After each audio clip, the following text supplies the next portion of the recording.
En Andalucía se está produciendo el mayor deterioro de la sanidad pública andaluza en su historia. Y es evidente que la principal preocupación de los andaluces tiene que ver con eso. Ha saltado la alarma y tiene las causas de ese deterioro son políticas, por tanto las soluciones también son políticas. La sanidad andaluza tiene solución y la coalición por Andalucía, de la que forma parte Izquierda Unida, lo tiene muy claro. El refuerzo de la sanidad pública tiene que hacerse concentrando todos los recursos en esa sanidad pública y no detrayéndolos ni desviándolos a conciertos privados, que supone un despilfarro de recursos que no son aprovechados por la propia infraestructura que tenemos en la pública. Usted sabe que en Andalucía no se está aprovechando la propia infraestructura de uso, apenas hay una infrautilización de los quirófanos en los turnos de tarde y es la primera vez que se ha desviado más de 1 millón de andaluces y andaluzas que tienen que hacerse una prueba clínica o operaciones de baja intensidad en centros concertados. La recuperación de lo público es la clave, el aprovechamiento de infraestructura y la dotación de recursos médicos para satisfacer y para debilitar las listas de espera. Y hay solución porque es cuestión de dedicar los recursos a lo que hay que dedicarlos. Nosotros planteamos un refuerzo de la sanidad pública, de aprovechamiento de su propia infraestructura, medidas clave que tienen que ser de compromiso del personal que compatibiliza la pública con la privada en favor de la pública, y la puesta en marcha de unidades que ahora mismo no están, sobre todo en temas de oncología o de chares, que no están al 100% de su desarrollo. Una medida que es crucial es permitir, como se hace en otras comunidades y en Andalucía no, permitir que los médicos que están en aprendizaje MIR tengan ya contrataciones antes de pasar por la culminación de todo su proceso, y por tanto eso incorporaría a un número importante de especialistas en la red pública, y tiene que haber estímulos, y a eso estamos abiertos. Tiene que haber estímulos de carácter profesional que hagan que sea atractivo quedarse en Andalucía, y no solo quedarse en Andalucía, sino que puedan venir de otros lados. En este momento la sanidad andaluza sufre un éxodo de profesionales que, sometidos a un estrés y a unas condiciones leoninas, a una precariedad. Tenga en cuenta que hay médicos que tienen contratos de solamente un mes, es decir, los contratos un mes y después ya otro mes y otro mes, en lugar de dar una estabilidad que consideramos es fundamental. El problema es que el Partido Popular es enemigo de la sanidad pública y tiene un objetivo y sus orejeras ideológicas le impide ver, que es que en Andalucía hay un gran consenso social de una sociedad que no solo confía en la sanidad pública, sino que ve la única que realmente le merece confianza. Y sobre eso es sobre lo que se va a dilucidar en las próximas elecciones, y estoy convencido que va a haber una mayoría de gente que va a apoyarnos a quienes confiamos de verdad en la sanidad pública. Si algo se ha detectado en estos 48 años es que el dejar la vivienda al mercado ha sido lo que ha provocado el fracaso. Especulación, uso especulativo de vivienda, subida desproporcionada, falta de oferta para alquiler.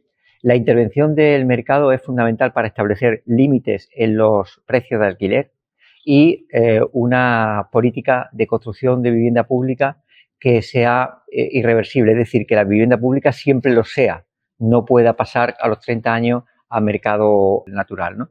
Y creo que sobre esas medidas se deben construir una, digamos, claridad, que es que las competencias en política de vivienda son de las comunidades autónomas, y yo como candidato a presidente de la Junta de Andalucía sí que quiero hacer uso de esas competencias que ahora, por ejemplo, el gobierno del Partido Popular bloquea. No declara zonas tensionadas, zonas como Sevilla, Málaga o algunos barrios de Granada por el turismo, que están absolutamente tensionadas, y no interviene, y me parece que ese boicot a la ley de vivienda es uno de los grandes perjuicios. El Partido Popular tiene sus tesis en que el mercado lo resuelve todo, pero lo que se está viendo tanto en sanidad como en vivienda es que el mercado deteriora los servicios públicos o encarece la vivienda, y creemos que hay que romper los complejos sobre el protagonismo de lo público y la construcción de vivienda desde una empresa pública. Nosotros tenemos muy claro que Jaén tiene un lugar privilegiado en el corredor industrial de Andújar, la Carolina Bailén y Linares, y que tiene que ver con su ubicación geográfica de conexión entre el resto de Andalucía con Madrid y el puerto de Valencia. Y desde ese lugar estratégico, la reindustrialización para nosotros tiene mucho que ver con los sectores de automoción, que creo que son los que tienen el valor añadido en el caso de Linares, y creemos que no es acertado ni sostenible vincularlo a lo que ahora podemos denominar una suerte de especulación de la industria de la guerra. Ahora mismo hay un momento especulativo donde grandes fondos de inversión, grandes empresas ven una oportunidad en crecimiento económico y en plusvalía a través del comercio y de la industria de la guerra. Y nosotros creemos que ese no es el futuro para Jaén. No es la industria armamentística el futuro para Jaén, y creemos que hay que desarrollarlo en torno a las líneas que han marcado la vida, por ejemplo, en el caso de Linares, y donde hay una mano de obra cualificada en el sector de automoción que debemos seguir fomentando. Aprender de la experiencia. Yo creo que, como usted bien dice, hay un renacer simbólico y tenemos que convertirlo en un renacer efectivo. La sangría de pérdida de población de Linares en estos años ha sido el síntoma de esa decadencia que había en el plano industrial, que tenemos que revertir, y creo que en este momento el mayor aprendizaje tiene que ser que las administraciones públicas no deben solo servir para ayudar a iniciar una actividad, sino hacerle seguimiento y gestión directa. Es decir, las administraciones públicas nos tenemos que comprometer, en caso de gestionarla, con el seguimiento y la garantía de su sostenibilidad en el tiempo. El problema de experiencias fallidas anteriores han sido dejarlo al albur de voluntades que no siempre venían con buenas intenciones a la hora de asentar inversiones para tiempo, y por tanto el protagonismo de las administraciones públicas tiene que ser no solo en empujar al inicio de la actividad, sino en el seguimiento de la misma. Y creo que eso es fundamental para convertirlo en éxito, y sobre todo en definir lo que es una actividad industrial que estoy de acuerdo que sea diversificada, pero que no puede vincularse ahora a la nueva moda de esa especulación en torno a la industria de la guerra. Me parece que es un desacierto porque, y ya se tiene experiencia en casos del pasado en Linares, de que apuntarse a modas que son perentorias, que perecen en el tiempo, es pan para hoy y hambre para mañana. La pregunta que hay que hacerse es que hay una constante que no solo se produce en Jaén, sino que se está produciendo ya en Castilla y León de manera más acentuada que en el resto del territorio. Es decir, en lo que algunas administraciones hablan de la España vaciada, que quieren compensar la pérdida de población con la existencia de mucho suelo que les permite hacer estas grandes plantas de biogás, ¿no?, y biometano. ¿Cuál es el problema? La falta de transparencia, de explicación, de participación ciudadana. No se explica, se abordan los proyectos cuando ya están prácticamente ejecutándose, genera mucha incertidumbre en torno a una población que ve que puede tener un gran impacto medioambiental y en sus vidas, sobre todo en olores, en contaminación, y también en el desconocimiento de saber si realmente esas plantas de biogás van a gestionar el problema que existe en Jaén de residuos urbanos derivados del olivar, sí. Que eso es así y tenemos que gestionarlo, pero que los grandes fondos de inversión no están invirtiendo solo para gestionar los residuos. Esa es la excusa que utilizan para generar lo que se llama una complicidad social a sus proyectos, pero que donde está el gran meollo del negocio está en atraer a otros residuos para gestionarlos aquí y hacerlos con un gran impacto. ¿Qué ocurre?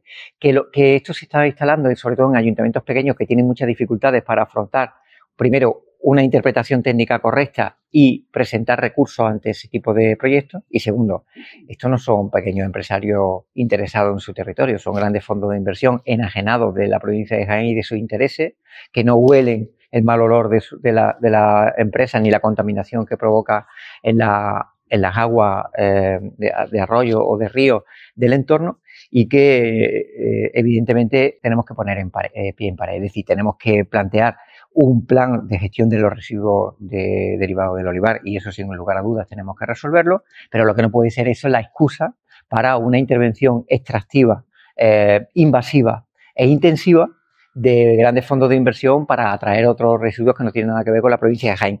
Y yo creo que eso es lo que hace que no solo en Jaén, sino lo que se está produciendo en Castilla y León, en Galicia, en Extremadura, en Castilla-La Mancha, es decir, en comunidades donde digamos que estos fondos de inversión ven que hay mucho terreno. ¿Qué es lo que hay en Jaén? Mucha tierra, mucho terreno, y por tanto no tenemos la densidad de población que hay en otros territorios, y ven el foco de atención a este tipo de actividad.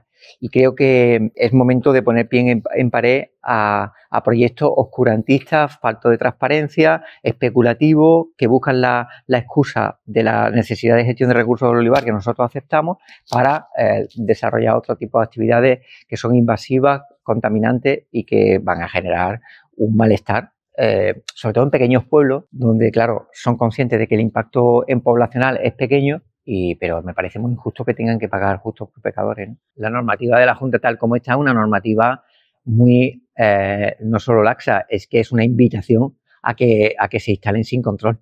Es una falta de respeto a los pueblos donde se instala y es una falta de sensibilidad ambiental respecto a las repercusiones medioambientales que pueden tener desde el punto de vista de actividad contaminante.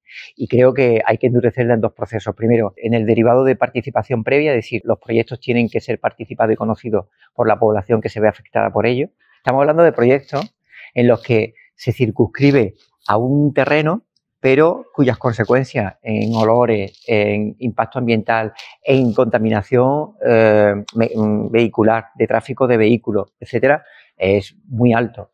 Y sobre todo la Junta de Andalucía no desarrolla, tiene un absoluto desprecio al impacto sobre la población de este tipo de actividades. Sin buen transporte no hay vertebración del territorio, y sin vertebración del territorio no hay asentamiento de población, porque no hay asentamiento de industria, no hay asentamiento de actividad económica.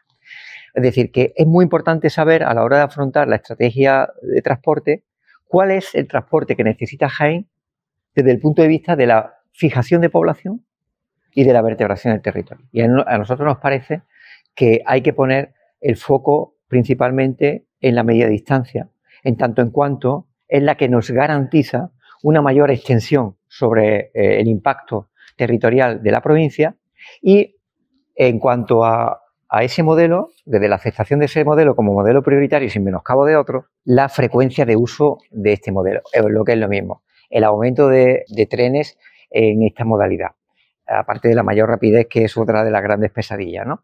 Pero a mí me parece que la pregunta que hay que hacerse en el ámbito de transporte es ¿qué es lo que mejor vertebra el territorio? Y desde la Coalición por Andalucía, de la que forma parte Izquierda Unida, decimos que hay que vertebrar el tren medio de distancia, que es el que más arraiga la conexión entre los pueblos, permite la capacidad de traslado desde un asentamiento de destino profesional diferente al destino habitacional.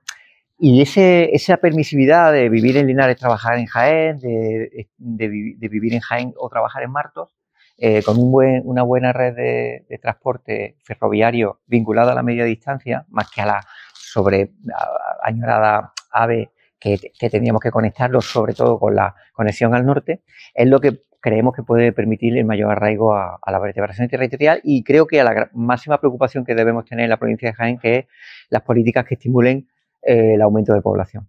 La suma de varios factores. Primero, Unidas por Extremadura es la expresión de todas las organizaciones que hay en el espacio de la izquierda alternativa en Extremadura, y un espacio muy asentado y muy trabajado durante muchos años. Primero, consolidación de ese espacio de manera natural. Segundo, alianza de lo que realmente existente. Tercero, un liderazgo en el que nos reconocemos todas las partes. Es decir, Izquierda Unida forma parte de Unidas por Extremadura desde su arraigo territorial y que reconoce el liderazgo, en este caso, de Irene y Miguel. Y un cuarto hecho que ha sido bien aprovechado, el descalabro del Partido Socialista por un candidato profundamente débil, ¿no? Y encima imputado, que nunca había ocurrido. Claro, esos 4 factores dan ese buen resultado. ¿Sería el modelo ideal para exportar por todos lados? Sin lugar a dudas. El problema es que en cada territorio la realidad es diferente, y donde en un territorio como Extremadura se plantea que una persona como Irene encabece sin ningún problema, en otros territorios pueden ser otros, ¿no? Y creo que sería una buena opción esa propuesta unitaria. Nosotros, como Izquierda Unida, aceptamos y ejecutamos el mandato de amplias capas de la población de izquierda de ir unidos, y nosotros aceptamos a todo aquel que exista en cada territorio y que quiera unir sin ningún tipo ni de vetos ni de condicionantes. En Aragón, por ejemplo, no se ha podido producir porque Podemos imponía que fueran ellos los que iban de número 1 en la presidencia, sin que hubiera un liderazgo arraigado para ellos, cosa que ocurría en Extremadura. Y creemos que cada territorio es situación diferente, y todas las organizaciones no debemos poner condiciones sine qua non para esos procesos. Nosotros lamentamos que no se haya podido producir en Aragón, y bueno, Izquierda Unida va con todos aquellos que quieran y ha aceptado el mandato de la población de ir unidos el máximo número de organizaciones que quieran hacerlo. La coalición por Andalucía va a ser determinante en la capacidad que tenga de recoger alianzas y organizaciones que se incorporen a ese proceso unitario. Desde octubre de 2024, fíjese bien, se lanzó un documento de propuestas de unidad a la que han dado respuesta organizaciones como Movimiento Sumar o como Iniciativa del Pueblo Andaluz. Y el resto de organizaciones estamos esperando, pero ya hace más de un año y 2 meses que había esa propuesta y que creo que eso es un proceso serio, con tiempo realizado. Planteamos hasta junio el recibir respuesta y una vez que ya sabemos que organizaciones han aceptado ir en este espacio conjunto y unitario, se ha elegido como candidato a la presidencia en mi persona, ¿no? De lo cual me siento muy orgulloso porque además como andaluz y desde que llevo la responsabilidad federal casi más andaluz todavía porque me da mucha rabia cómo se desplaza Andalucía de la agenda española, pues creo que puedo ser útil para ese proceso de cambio que necesitan en Andalucía. Yo estoy convencido que se pueden dar las condiciones para un cambio en Andalucía y fíjese, hace 5 meses nadie diría que Juanma Moreno iba a tener problemas. 5 meses después ya tenemos garantizada que no va a conseguir la mayoría absoluta. Bueno, pues quedan 5 meses para las elecciones y si nos ponemos las pilas todos, yo creo que podemos cambiar las tornas en Andalucía porque estamos en un contexto político muy volátil, donde lo que hoy está arriba baja y lo que está abajo sube. Y en ese contexto volátil creo que si se abre una reflexión seria en la sociedad andaluza sobre qué carriles de modelo social queremos llevar, está claro, hay un modelo privatizador que está generando un deterioro en los servicios, no solo en sanidad, también en educación, del sector del que yo formo parte como profesor de secundaria, o un carril de refortalecimiento de los servicios públicos y del papel del Estado, del papel de las administraciones públicas en el derecho a la vivienda, en la sanidad, la educación, la dependencia y la gestión directa. Yo creo que sobre esos 2 carriles estoy convencido que hay una mayoría de la sociedad andaluza favorable a las tesis que defiende la coalición por Andalucía. Por un lado, Izquierda Unida tiene una responsabilidad como la organización que tiene una mayor extensión en su implantación territorial. Pero hay un común denominador de todas las organizaciones que es podemos llamar que son sumas de debilidades, ¿no? Nadie está tan fuerte como lo estábamos hace 10 años, por ejemplo. Sí es verdad que sí lo estamos aquí en Andalucía, pero no siempre de manera homogénea en todo el territorio. Las relaciones con otras organizaciones como Más Madrid, Comunes o Movimiento Sumar y Izquierda Unida es las relaciones de decir, ¿vale la pena presentarnos en el próximo ciclo electoral de manera unitaria para poder hacer frente a la derecha y a la extrema derecha y desarrollar políticas que combatan las desigualdades? Pues vale la pena. Eso es lo que nosotros entendemos. ¿Vale la pena hacer una lectura del momento político actual y saber que los liderazgos de hoy pueden dejar paso al liderazgo de futuro? Sin lugar a dudas. Yo soy de los convencidos de que si tenemos que renunciar a los liderazgos para que haya un relevo generacional de nuevos líderes limpios de mochila, a mí me parece necesario, porque el factor fundamental al que tenemos que servir todos es al bien común, y el bien común está por encima de cualquier aspiración personal, por muy legítima que sea. Todas estas mochilas que llevamos cargando, lógicamente, de un periodo político muy largo que surgió con el 15M, que se extendió a partir de 2015 de manera con, digamos, consecuencias electorales, tiene un agotamiento de liderazgo, ¿no? Y a lo mejor lo que hace falta es que vengan nuevos líderes a darle frescura a todo este proceso. ¿Por qué? Pensando, digamos, en el reto histórico que tenemos. No hay que olvidar el momento histórico que vivimos. Toda la Unión Europea está gobernada por gobiernos de derecha o de extrema derecha. Es muy grave. Y España es una excepción. Y nosotros no solo no queremos seguir siendo la excepción clave progresista, sino que este modelo se expanda en el resto de Europa. Y sinceramente, si somos derrotados también en España, lo vamos a tener más complicado. Yo creo que mirar ese momento histórico y esa aspiración del bien común tiene que hacernos que los demás estemos al servicio de lo que se considere. En mi caso, ¿se ha considerado que en Andalucía yo puedo ser más útil? ¿Así lo han considerado las organizaciones andaluzas? Pues yo me debo a eso. Aunque mucha gente pensara, oye, tú deberías presentarte a presidente del gobierno. Bueno, a lo mejor yo aquí en Andalucía hago mejor el papel y es el que me toca. Y me vengo y no solo eso, sino que vivo aquí en Andalucía, he podido desarrollar una actividad política desde aquí sin tener que irme a Madrid. Y lo cual es bueno, sinceramente, si me permite la opinión. Y creo que en ese espíritu de servicio público puede estar parte de la solución de un proceso que necesita un refresco de líderes, sin lugar a dudas. O sea, hace falta nuevos liderazgos para la nueva etapa. Hay una base socioeconómica que es la falta de respuesta de la Unión Europea a través de las políticas de austeridad. Las políticas de austeridad han generado una ruptura de la cohesión social, eso es indudable, y ahí ha habido dos respuestas. Una primera respuesta en clave de izquierda que fue machacada a través del simbolismo ejercido, bueno, la crueldad ejercida por Alemania contra Grecia, con el gobierno de Syriza, y después un efecto pendular en el que las extremas derechas han convertido lo que es una crisis de política de austeridad en una crisis poniendo el foco en la migración, como la víctima propiciatoria, ¿no? Entonces, en esa clave pendular es donde se puede entender el fenómeno de derechización de las sociedades y con un hecho muy preocupante, que es que la extrema derecha en Europa tiene un apoyo nada más y nada menos que en el gobierno de la primera potencia mundial, que es Estados Unidos. En decadencia, pero primera potencia todavía. Le queda poco, pero le queda. Bien, ¿qué quiero decir con esto? Eso tiene más matices en cuanto a cómo repercute en la sociedad. Yo soy profesor de secundaria, como usted sabe, daba clases secundaria en bachillerato y conozco a los jóvenes. Le puedo decir que efectivamente se da un fenómeno de, vamos a llamar entre comillas, salida del armario de tesis ultraderechistas que antes no estaban en el vértice de la calle, que se ha puesto de moda. No hay que olvidar dos cosas. Una, que hay muchos jóvenes que no están de acuerdo con esa propuesta y que están combatiéndolo. Y además es muy importante que sean los jóvenes, este debate se afronte dentro de los jóvenes. Es verdad que no me simpatía, pero no es verdad que todos los jóvenes sean de derecha, ni mucho menos. Y en segundo lugar, el carácter formativo en la opinión política y de todo, sexual, de vida, de proyección profesional en los jóvenes, es efímero, quiero decir, es un proceso transitorio donde después se va asentando y toma un carril determinado. Bueno, pues en ese proceso efímero, muchos de los que ahora, llevados por la cierta moda, son impactados por las redes sociales, etcétera, también escaparán de esa visión tóxica. Por tanto, tengo dos elementos. Uno, que hay discusión dentro de los jóvenes sobre el modelo a seguir, y dos, que ese modelo va a ser efímero en muchos de ellos. Ofrece coraje, ofrece solvencia en la gestión de las políticas y ofrece contundencia y atrevimiento en enfrentarse a los poderosos a la hora de desarrollar políticas que rompan con los privilegios que ellos defienden. Cuando nosotros abordemos la recuperación del carácter público de la sanidad en Andalucía, vamos a tener que enfrentarnos a grandes sectores de la patronal privada muy poderosos. O cuando abordemos la ejecución de la ley de vivienda para declarar zonas tensionadas, para paralizar alojamientos turísticos de grandes fondos de inversión o expropiación de uso de quienes tienen viviendas de 60, 70 viviendas que no las tienen metidas en el mercado, pues vamos a enfrentarnos a sectores muy poderosos.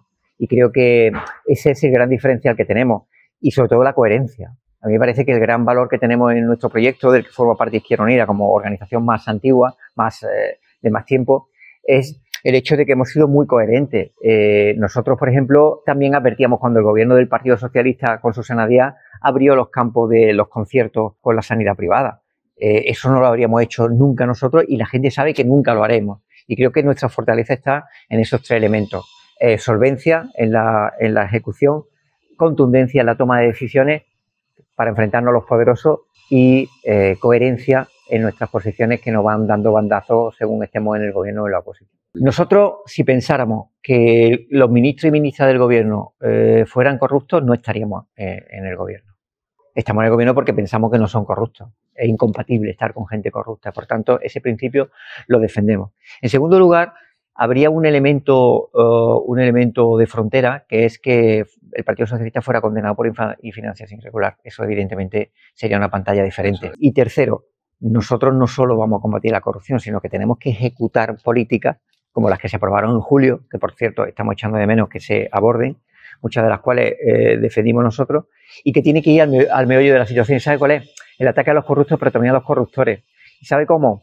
Interviniendo en el bolsillo, que les afecte al bolsillo personal, de su patrimonio personal. No hay otra solución que atender a que aquel que se corrompe o aquel que corrompe lo pague con su propio patrimonio personal. Creo que es el elemento clave al que ha escapado hasta ahora las empresas corruptoras y que debe fortalecerse en la normativa que actualmente no está vigente. A mí me parece que tenemos que hacer un análisis en Jaén sobre el momento histórico que vivimos, que no es precisamente de darnos golpetazos las organizaciones progresistas o del bloque democrático, ya no digo de izquierda, ¿no? Y yo creo que son escenarios que no son deseables. A mí me parece muy injusta la situación de zonas como en Huelma o en Torredonjimeno, donde el PSOE provincial ha permitido que el Partido Popular gobierne, y me parece que nosotros, sin embargo, hemos demostrado una contundencia que nos gustaría que hubiera con reciprocidad por parte del PSOE, ¿no?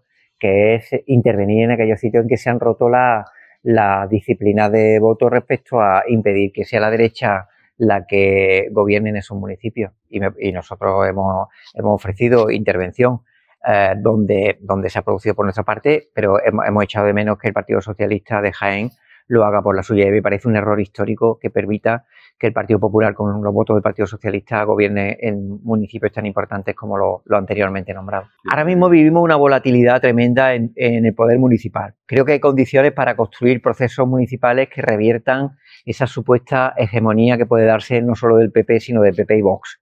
Y para revertirla, a mí me parece que en Jaén sería muy importante que el Partido Socialista resolviera y no mirara para otro lado con respecto a los municipios en los que ha permitido que el Partido Popular gobierne y que no lo haga Izquierda Unida. Y me parece que es fundamental para crear un clima y un ánimo que permita establecer futura alianza en caso de que el Partido Popular pudiera amenazar la toma de nuevos ayuntamientos o de entidades supramunicipales como la Diputación. Nosotros somos muy coherentes en eso. Hemos tomado medidas y estamos dispuestos a tomarlas. Nos gustaría que el Partido Socialista también lo hiciera para crear otro ambiente diferente al que está habiendo, porque eso lo único que genera es crispación en nuestros pueblos y enfrentamientos entre partes de organizaciones que tendríamos que ver que la amenaza que viene es precisamente la de la derecha y la de extrema derecha, ¿no? Yo llevo aquí he pasado 4 días de descanso maravilloso en Jaén. Tengo que deciros que es un placer estar en la ciudad, recorrerse de nuevo la catedral, la zona antigua, ver la Fuente de los Caños o la iglesia de San Juan de San Bartolomé, es decir, recorrer una ciudad que es una gran desconocida. Nada más que por conocer la catedral merece la pena la visita. Y después una hostelería, sobre todo en la zona de las Tascas, con una comida que se come de maravilla. Digo esta experiencia personal que es un símbolo de lo que es la provincia con un extraordinario potencial que en muchos casos es desconocido fuera del territorio. Y a mí me parece que ese simbolismo del que yo le hago de mi experiencia personal podría repercutir también en la propia provincia. El gran reto de la provincia es el desarrollo de todas sus potencialidades, porque frente a lo que se pueda parecer, Jaén es de las provincias que mejor ubicación geográfica tiene en cuanto a la capacidad de conexión, de conexión y de logística para los puertos secos con el puerto con el Levante y con Madrid y con Andalucía. Y creo que abordar esa potencialidad es lo que necesita una Jaén también de mayor autoestima, vamos a llamarlo así, que se rompa el discurso del quejío o de la resignación negativa por un discurso de confianza en el territorio. Y en ese sentido